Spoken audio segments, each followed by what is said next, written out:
आज हम चलेंगे बनारस के उन घाटों की ओर जो भीड़ से दूर है लेकिन आत्मा के सबसे पास।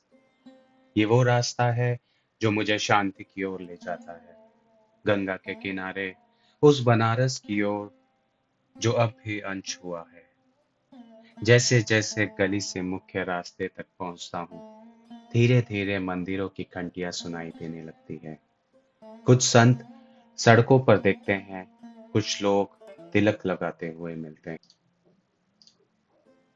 सुबह के 6 बजे हैं। बनारस की गलियों में अभी नींद बाकी है, लेकिन मैं अपनी बाइक पर निकल पड़ा हूँ, एक ऐसे सफर पर जिसकी मंजिल कोई एक घाट नहीं, बल्कि वो अनजाने छुपे हुए किनारे हैं जहाँ वक्त भी ठहर जाता है। हर मोड़ पर एक नई कहानी है, हर गली में छुपा है एक रहस्य। ये बनारस है, यहाँ हर घाट की अपनी आत्मा है। आज मैं उन्हीं आत्माओं से मिलने चला हूँ, उन घाटों से जिनके नाम शायद गूगल मैप्स पर भी ना हो। तो आइए मेरे साथ इस यात्रा पर, बाइक की रफ्तार और बनारसी ठहराव के संग तलाशते हैं बनारस के वो अनदेखे घाट जो कहानियों से भरे हैं। बनारस की सुबह शब्दों से परे है। यहाँ सूरज उगता नहीं, यहाँ वो प्रकट होता है, गंगा के जल से लालिमा लेकर। भीड़भाड़ से दूर जब आप गंगा किनारे के कम जाने पहचाने घाटों पर चलते हैं, तो हर कदम पर इतिहास सांस लेता हुआ महसूस होता है। न गाइड, न सेल्फी, सिर्फ आप और गंगा की नीरवता। मणिकर्णिका और दशाश्वमेध की चहल पहल के परे छुपे हैं ऐसे घाट जिनके पत्थरों पर भी चुप्पी की कहानियां उकेरी हुई हैं। बनारस के अनगिनत घाटों में से एक गाय घाट, एक ऐसा स्थान जहां समय ठहर जाता है। कहा जाता है कि यही वो जगह है जहां माता सीता ने भगवान राम की गायों को स्नान करवाया था, और तभी से इसका नाम गाय घाट पड़ गया। यहाँ की सीढ़ियां गंगा की ओर यूं उतरती हैं जैसे इतिहास खुद जल में प्रतिबिंबित हो रहा हो। शहर के हंगामे से थोड़ा दूर, शांत और सरल गाय घाट पर एक आध्यात्मिक सुकून है, जिसे शब्दों में नहीं, सिर्फ महसूस किया जा सकता है। सुबह की आरती, नदी की लहरें और स्थानीय लोगों की प्रार्थनाएं सब मिलकर इस घाट को एक जीवित मंदिर जैसा बनाते हैं। अगर आप बनारस को उसके सबसे शांत, सबसे पवित्र रूप में देखना चाहते हैं, तो गाय घाट जरूर आइए। यहाँ बनारस अपनी आत्मा खोलता है।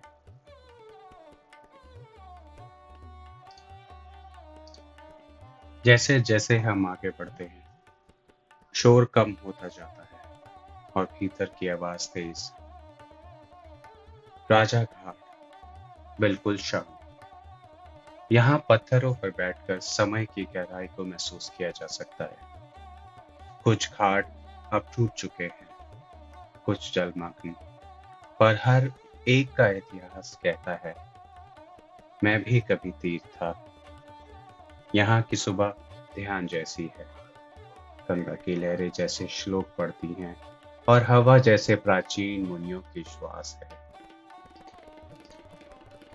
बनारस के घाटों की श्रृंखला में एक ऐसा घाट भी है जो भले ही भीड़ से दूर हो, लेकिन अपनी दीवारों पर इतिहास को जीवित रखता है। यह है बूंदी परकोटा घाट। 1580 में बूंदी के राजा सुराज नहड़िया द्वारा बनाया गया यह घाट सिर्फ पत्थरों की सीढ़ियां नहीं, बल्कि एक रंगीन किताब है जो गंगा के किनारे खुलती है। यहाँ की दीवारें बोलती हैं, कभी भीति चित्रों में देवताओं की झलक, तो कभी राजस्थान की शाही छाया। हर रंग, हर आकृति एक कथा कहती है, बिना एक शब्द बोले। गंगा की लहरें यहाँ दीवारों को छूती है, और सूरज की पहली किरण जैसे इन रंगों को फिर से जिंदा कर देती है। यह घाट है जहाँ कला, आस्था और इतिहास के साथ सांस लेते हैं। पास ही बहती है शीतला घाट की पवित्रता और ब्रह्म घाट की गूंज। लेकिन बूंदी परकोटा अपनी राजसी खामोशी में सबसे अलग है। अगर बनारस आत्मा है तो यह घाट उसका चित्रकार है। हम अब पहुंच चुके हैं पंचगंगा घाट की ओर। यह वही स्थान है जहां पौराणिक मान्यता के अनुसार गंगा, यमुना, सरस्वती, किरना और धूत पापा पांचों नदियां एक साथ बहती हैं। घाट की सीढ़ियों पर जैसे वक्त भी ध्यान में बैठा हो और गंगा की लहरें कोई पुरानी कथा दोहराती सी लगती है। ऊपर दिखती है आलमगीर मस्जिद, जो इतिहास और भक्ति के मेल की एक जीवंत मिसाल है। यह घाट बनारस की विविधता का प्रतीक है, जहाँ धर्म, संस्कृति और समय सब एक साथ बहते हैं। यहाँ की हर सुबह शांत होती है और हर शाम में आरती की धुनें गूंजती है, जैसे खुद गंगा माँ की वाणी हो। तो आइए कुछ पल ठहरते हैं यहाँ पंचगंगा घाट की गोद में। यह है बनारस का प्रसिद्ध गणेश घाट। नाम ही इसकी पहचान है। यहाँ भगवान गणेश की प्राचीन मूर्ति स्थापित है, जिन्हें बाधाओं का दूर करने वाला देवता माना जाता है। गंगा के किनारे बसे इस घाट की शांतिपूर्ण छवि और गंगा के जल में डूबता सूरज यहाँ के वातावरण को एक आध्यात्मिक सौंदर्य से भर देता है। यह घाट उन श्रद्धालुओं के लिए विशेष है जो अपने जीवन की कठिनाइयों से मुक्ति चाहते हैं।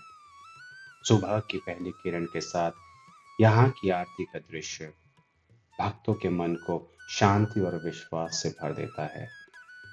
गणेश घाट एक ऐसा स्थान जहाँ भक्ति और प्रकृति का अद्भुत संगम होता है। चलते चलते अब हम पहुंच चुके हैं भोसले घाट।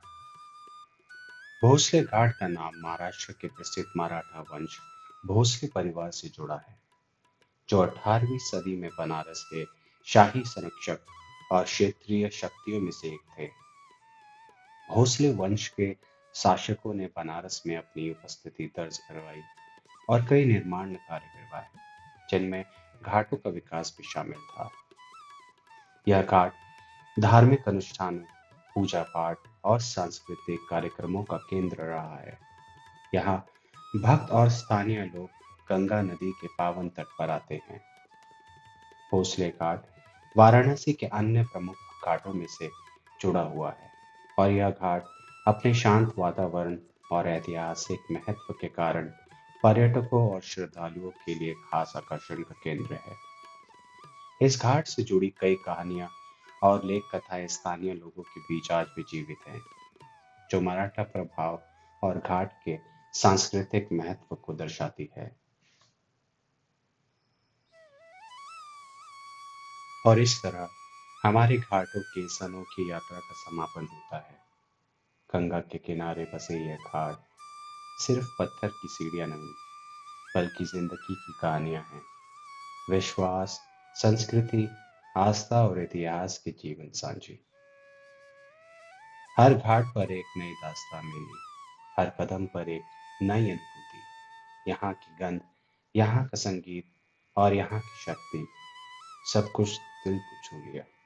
बनारस के घाट हमें याद दिलाते हैं कि जीवन भी एक यात्रा है, बहती हुई गंगा की तरह, जिसमें कभी ठहराव है, कभी बहाव।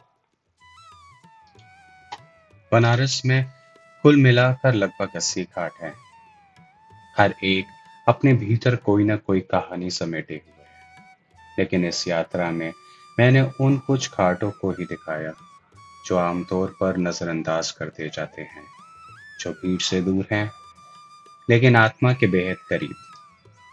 ये वही घाट हैं जो समय के साथ थोड़े छुप गए, लेकिन अब भी अपनी शांति और सौंदर्य में अनमोल हैं। उम्मीद है इस यात्रा ने आपको बनारस की नई अनदेखी परत से जोड़ा होगा। तो चलते रहिए इस अनंत यात्रा पर, अपने दिल के रास्तों पर, और बनारस के इन पावन घाटों की तरह हमेशा अपने आप को नया बनाते रहिए। धन्यवाद इस घाट वॉक में हमारे साथ चलने के लिए। दोस्तों, अगर आपको यह वीडियो पसंद आया हो तो लाइक और शेयर जरूर करें, और हाँ, हमारे साथ जुड़ने के लिए सब्सक्राइब करें, क्योंकि यहाँ है आपकी बस एक जिंदगी की खास कहानी, हर पल के साथ। आपके साथ ये सफर चलता रहेगा, नई जगहों, नई कहानियों और नई जिंदगियों के साथ। मिलते हैं अगले वीडियो में।